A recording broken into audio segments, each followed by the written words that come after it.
Hi, this is Barry Brooksby. Let's look at the difference between a 15-year mortgage and a 30-year mortgage. Many people believe that having a 15-year mortgage ultimately is going to save them more money. They'll pay off the home sooner and be out of debt. But that may not be the most advantageous thing to do, and it really depends on a person's situation. So let's take a look first at the 15-year mortgage. Over here on the left, we're going to show a loan balance of $500,000, and 15 years would be 180 months. On the right, we have the 30-year mortgage. We're showing the same $500,000 for 360 months. Now you'll notice that I'm showing the annual loan rate right now of 0 because I want you to see what's happening with the payments. So on the 15-year mortgage, if we take the monthly payment of $2,777.78 and we times that by 180 months, we see that the $500,000 would be paid off. The same thing is going on with the 30-year mortgage. If we take the payment of $1,388.89 and we times that by 360 months, once again, the $500,000 is being paid off. So regardless of a 15-year loan or a 30-year loan, the $500,000 is still being paid off, one in 180 months and the other in 360 months. We also want to look at this argument of paying cash. What if I pay cash for the house? Well, cash has a cost. The cost I'm speaking of is lost opportunity cost. If you put $500,000 cash into a home, that cash can no longer be used for anything else. It's no longer liquid. It's tied up in the house. Some people want that. Some people want the peace of mind of having their home paid for. But there is some risk that comes with that. What if there was an emergency and you had no cash because it was all tied up in your home? So again, this depends on a person's situation. But what I want to show you is the cost of cash. So I've pulled up a future value calculator, and I want to show that this $500,000, if someone chose to pay cash for this home, if they took the $500,000 and invested it, earning a 5% rate of return over the same 360 months, that $500,000 would grow to over $2.2 million. So again, there is a cost for paying cash for something. Getting back now to the 15-year mortgage versus the 30-year mortgage, I'm going to show the same interest rate at 5%. Now I recognize that this isn't the loan rate for a 15-year or a 30-year mortgage today, but I want to show the same rate right now so you can see how the numbers are working.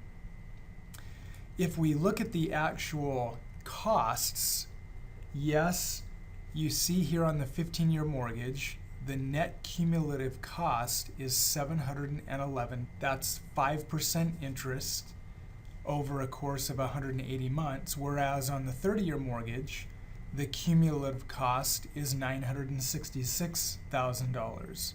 With the numbers I'm showing here, it appears that a 15-year mortgage is much better, that it's going to save us over $250,000 in interest charges. But this isn't the full story. When you have a mortgage, you're able to get a mortgage deduction for interest. So we're going to show that this person is in a 30% tax bracket. There's a net cumulative savings that's happening that you see here in this column on the 15-year mortgage and this column in the 30-year mortgage. What I mean by that is when a person pays a mortgage payment, this interest that's being charged is deductible.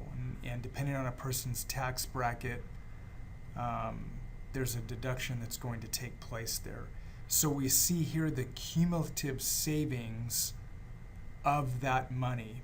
And if that money were just set aside not earning any interest, over the course of the 15-year mortgage loan, you would see it grows to $63,000, and over the course of the 30-year mortgage, it grows to $139,000. We also need to factor in what would happen if this person could actually earn an interest rate on that net savings. So we're going to show the net savings rate of 5% for both loans.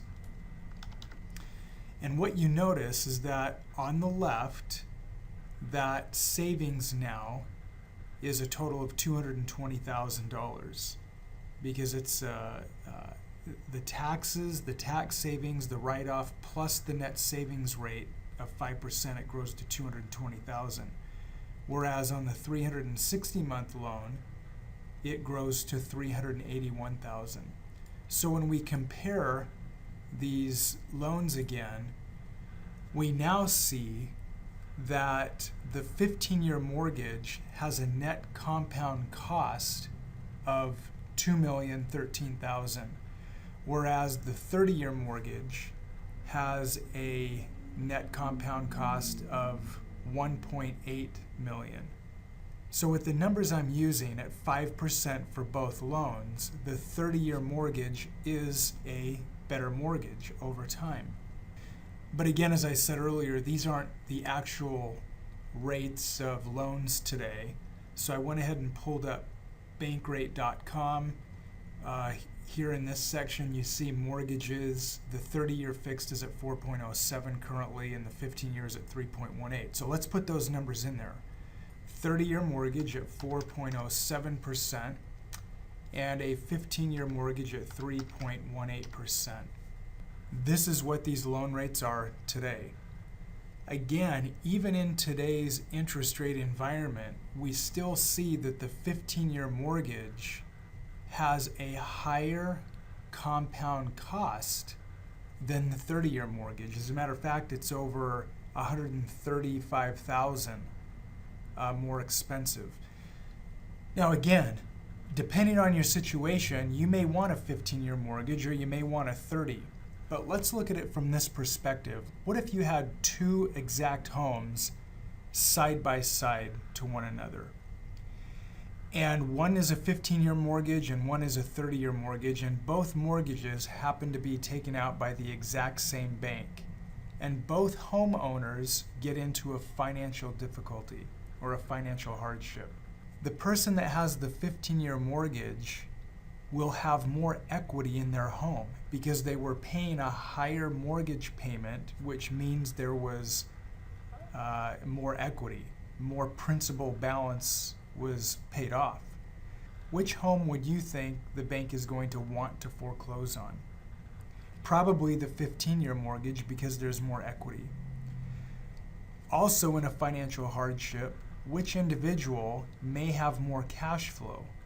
Probably the person with the 30-year mortgage because their mortgage payment is $2,400 versus $3,400. That's additional $1,000 a month. And what if they were saving the $1,000 a month at a 5% interest rate? There's another pool of money there that could be used for emergencies, for investments, for opportunities. The point is, a 15-year mortgage isn't always the better mortgage to have. It depends on your situation.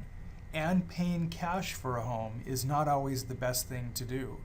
So look at your situation, make the best decision that you can, but ultimately understand the truth about the numbers. You can learn more about this and infinite banking at wealthoptimized.com.